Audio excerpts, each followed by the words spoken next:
હોસ્પિટલમાં ઘણા ડૉક્ટરને બતાવ્યું, એકવાર IUI પણ કરાવ્યું તો પણ કોઈ રિઝલ્ટ નહીં મળ્યું.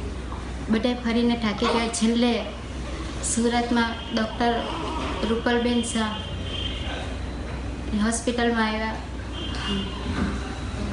પછી ડૉક્ટર રૂપલબેન પાસે IVFની ટ્રીટમેન્ટ કરાવી. અમને પહેલી જ ટ્રાયમાં સારું રિઝલ્ટ મળ્યું.